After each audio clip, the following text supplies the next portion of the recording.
கர்ப்பம் தரித்த பாத்திரம். விஜயநகரத்துல நகுல்னு ஒரு பணக்காரன் இருந்தான். அவன் மத்தவங்க வீட்டு விசேஷத்துக்காக பாத்திரம், பணம் இதெல்லாம் கடனா கொடுப்பான். அவன் ரொம்ப பேராசக்காரன்.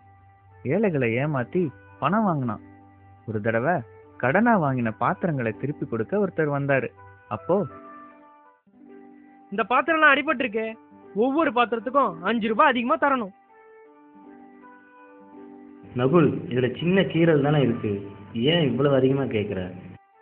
இந்த பாத்திரத்தை சரி செய்யத்தான் பணம் கேட்கறேன். சீக்கிரம் கொடு. பாத்திர விலையோட அதிகமா கேக்குறிய, இது சரியில்லை.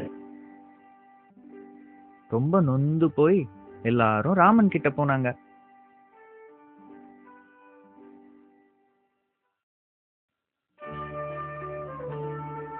ராமா, தயவு செய்து எங்களை நகுல்கிட்ட இருந்து எப்படியாவது காப்பாத்து. என்ன ஆச்சு உங்களுக்கு? என்ன கஷ்டம் சொல்லுங்க. நகுல் எங்களை ஏமாத்தி நிறைய பணம் வாங்கினான். கவலைப்படாதீங்க, அவனுக்கு சரியான பாடம் கத்துத்தரேன். நகுலுக்கு பாடம் புகட்ட ராமன் ஒரு நல்ல யோசனை செஞ்சிருந்தான். நகுல் வீட்டுல, எங்க வீட்டுல ஒரு விசேஷம் இருக்கு, எனக்கு 2 பாத்திரம் கடனா தர்றீங்களா? இந்த பாத்திரத்தை எடுத்துக்கோ, 2 நாள்ல திருப்பி கொடுத்துடணும். அதுக்கு 10 ரூபாய் தரணும். 2 நாளைக்கு அப்புறம் அந்த பாத்திரங்களை திருப்பி கொடுக்க ராமன் நகுல் வீட்டுக்கு போனான். கூடவே 2 சின்ன பாத்திரங்களையும் எடுத்துட்டு போனான். நகுல், இந்தா உன்னோட பாத்திரமும் பணமும். என்ன இது? ஏன் இந்த சின்ன பாத்திரங்களை என்கிட்ட தர? அது என்னோடது இல்லையே. நகுல், நீ பாத்திரங்களை என்கிட்ட கொடுக்கும்போது அது கர்ப்பமா இருந்தது. அதுங்க போட்ட குட்டிங்க தான் இது. சின்ன பாத்திரங்களும் உன்னோடது தான், நீ கண்டிப்பா எடுத்துக்கணும்.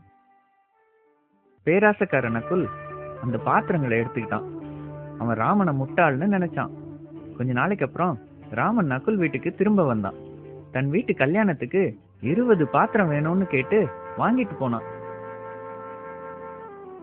ரொம்ப நாளாச்சு, ராமன் வரவே இல்லை. நகுல் ராமன் வீட்டுக்கு போனான். ராமா, என்கிட்ட வாங்கின பாத்திரம்லாம் எங்க? ஓ, அதுவா? நீ கொடுத்த பாத்திரங்க கர்ப்பமா இருந்தது. அப்படின்னா குழந்தைங்களோட சேர்த்து திருப்பி தந்திருக்கணுமே.